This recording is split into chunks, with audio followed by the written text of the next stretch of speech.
మాట ఏంటంటే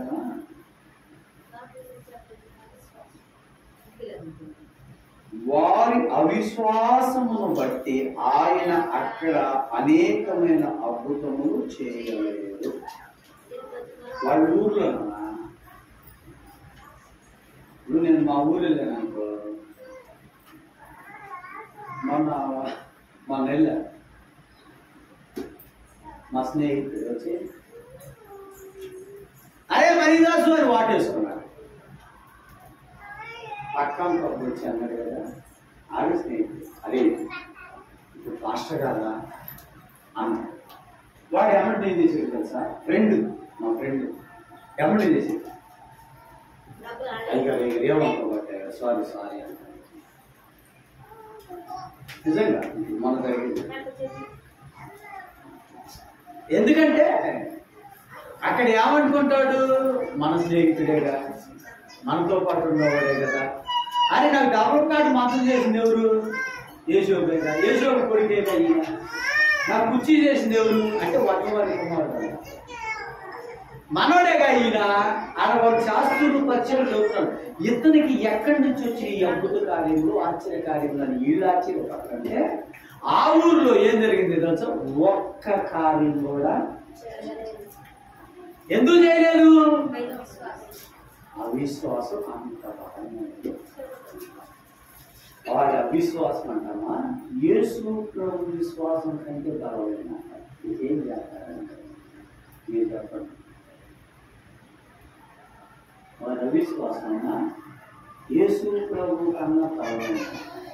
నేను మీ అవిశ్వాసం ఏంటో చెప్పనా, మీ అవిశ్వాసం ఏంటో చెప్పనా అమ్మా. అన్నీ బాగా వాక్యం చెప్పాడా, రేపు ఆదివారం బాప్టిజం తీసుకుంటానే అందనుకో, చూశాలే ఊరికమ్మో అన్నీ చెప్పే వాక్యము బాగానే ఉంటుందిలే, ఏంటమ్మా నువ్వు తీసుకునేది బాప్టిజం, నువ్వు చేయాల్సిన ఇంకా బోళ్ళని ఉండేగా. నిజంగా ఆడిన తల్లిదండ్రులు లేదా, డాడీ కొడుకు డాడీ నేనే బాప్టిజం తీసుకుంటాను, అది బాగా చెప్పాడు పాస్టర్, బాప్టిజం తీసుకుంటే మనం నశించుకుని లెక్క అంటే డాడీ అన్నారు. నీ మహారాజు అని తెలియవుతాడు, ఆయన తెలియవుతాడా, పడిపోతావురా. ఈ అవిశ్వాసం ఎక్కువైపోయింది. ఇక నా వాక్యమే పనిచేస్తే, నీ అవిశ్వాసం ముందు నా వాక్యమే పనిచేస్తే, మీ అవిశ్వాసం ముందు యేసు ప్రభువే ఆ స్వదేశీ ముందు ఏమీ చేయలేకపోయాడు. అసలు ఏ భాషగా వాక్యం మీద ఏం పని చేస్తారే, పడిపోతావు తీసుకోమాకని చెప్పే అవిశ్వాసమైన మాటలు ఎక్కువైపోయినప్పుడు, విశ్వాసం కలిగి నువ్వు ప్రార్థన చేసి నువ్వు బాప్టిజం తీసుకున్నావు అనుకో, ఆ బాప్టిజం తీసుకుంటే అసలు ఆ స్త్రీ ఆ పురుషుడు అసలు ఏమవుతారో తెలియదు. ఏమవుతారంటే గొప్ప సువార్థికులు అవుతారు, సింగర్లు అవుతారు, అనేక మందిని రక్షణ సువార్తలకు ప్రకటించే వాళ్ళు అవుతారు, అనేక మందిని రక్షిస్తారు.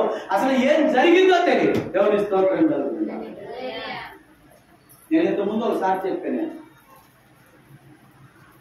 పందులు కాసుకునేవాళ్ళు, వాళ్ళ చేతిలో ఎప్పుడు పందులు కోసే కత్తులు ఉంటాయి. చెప్పాను మీకు కూడా ఒకసారి, ఎప్పుడు తాగదాచుకుంటూ ఉంటారు. ఒక యవనస్తులు చిన్న పిల్లలు, అమ్మా ఒక రోజు ఎత్తాం, 2 రోజులు ఎత్తాం, 3 రోజులు ఎత్తాం, కడప తెగలే కానీ రమ్మని చెప్పడం కానీ. ఇప్పుడు సువార్త ప్రకటిస్తున్నాం, ఇంట్లో ప్రార్థన. వెంకయ్య గారు మా ఇంట్లో ప్రార్థన రా అన్నాం అనుకో, ఆమె రారా, ఏదో పన్నెండు కుదరలా. మళ్ళీ ప్రార్థన పెట్టింది. వెంకయ్య గారు మా ఇంట్లో ప్రార్థన రా అన్నాం అనుకో, మళ్ళీ కుదరలా. ఏం అదృష్టం ఆమె దురదృష్టం ఏదో కానీ కుదరలా, రా. సరే మళ్ళీ వచ్చింది, మళ్ళీ ప్రార్థన పెడుతుంది, మళ్ళీ ప్రార్థన పెట్టాడు. వెంకయ్య గారు మా ఇంట్లో ప్రార్థన రా అన్నాం అనుకో, ఇప్పుడు 3వసారి అయింది. ఏం అదృష్టం ఏంటంటే, అరే ఒకసారి చెప్పినా వెళ్ళలేదు, మొన్న చెప్పినా వెళ్ళలేదు, ఇవాళ చెప్పినా కానీ వెళ్ళకపోతే ఏమనకూడదని బయలుదేరినప్పుడు పిడుగులంటే వార్త తెలిసి ఇటు వెళ్ళలేక ఇటు రాలేక, ఇటు వెళ్ళలేక ఇటు రాలేక, అమ్మో నా వల్ల కాదు ఇక ఇది తప్పదు అనుకొని వెనకడికి వేసింది అనుకోండి, 4వ మాట ఏమంటాం మనం, మా ఇంటికి ఎందుకు వస్తలే ప్రార్థనకి.